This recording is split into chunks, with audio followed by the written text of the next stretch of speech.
Hi everybody, welcome to this week's Q&A. Just wanted to read you the question so we can get started.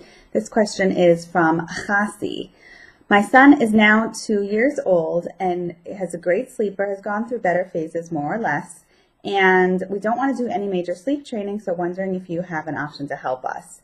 He does this whole thing where every night he asks for water, only in a cup, not in a sippy cup. Then he takes a sip, hands it back, starts to lie down, but then gets up again and asks for another sip. He repeats this about 20 times. Then he lays down and her or her husband, they leave the room. 30 seconds later, he starts crying that he wants more water and repeats the whole thing again. This goes on for 15 to 30 minutes every night. He also wakes up several times at night asking for water. I tried leaving a sippy cup in his crib, but he just cries that he wants cold water in a cup. And it has to be a full cup. Do you have a quick idea or quick advice for me?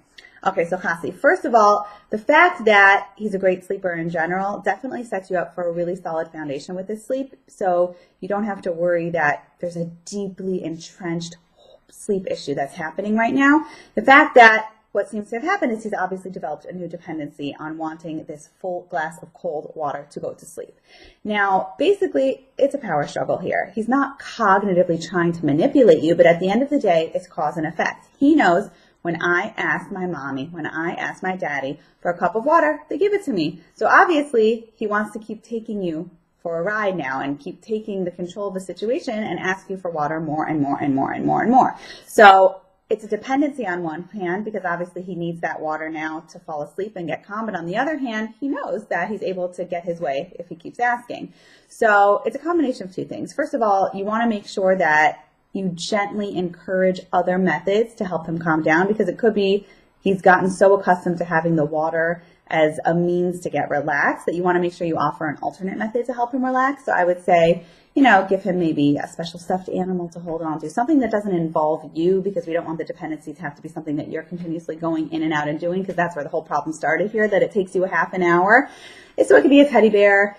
It could be something, a special blanket that he holds on to. It could be something else that you think he likes. He might not take to it immediately, but you want to make sure that you offer an alternative other than water. Obviously, before he goes to sleep, before you wind him down and get him in there, make sure he's not thirsty, and you can remind him we're not having water once we go into bed, because obviously from 6:59 p.m. till he says he's not thirsty, till 7 p.m. when you actually put him into his bed, I doubt he's developed horrific thirst. It's all in his mind. So you want to make sure that you offer an alternate method to get him calm and an alternate method that he can use to become relaxed other than the water. So that's the dependency part.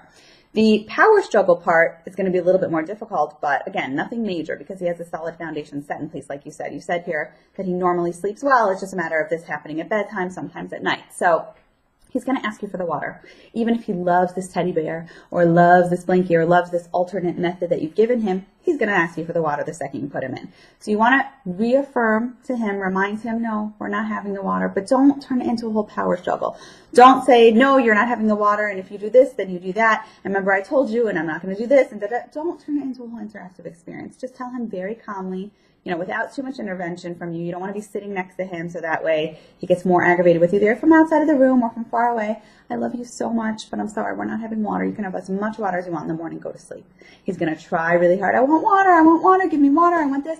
Just give him a loving affirmation. Let him know you're there for him. Be calm, and he'll eventually learn, hey, this isn't fun because they're not giving it to me. They're not giving me the water I want. I'm going to have to just go to sleep, which at that point he's going to take the new replacement for the dependency on the water and snuggle up to it and allow himself to fall asleep. Now, is it going to happen magically in one night? No. 2 nights? Probably not. But if you repeat this for about 3-4 nights, he'll start getting the message. But the most important thing is you remaining calm throughout the process, because if you're doing everything I'm saying here, but feeling tense or nervous or frustrated or yelling at him, it's hard for a child to fall asleep when the tension in the room is so high. So make sure you stay calm. You know confidently that he's going to learn how to do this, and just keep giving him that consistent message over and over without letting the power struggle happen and reminding him about this new replacement of the dependency on the water. Good luck.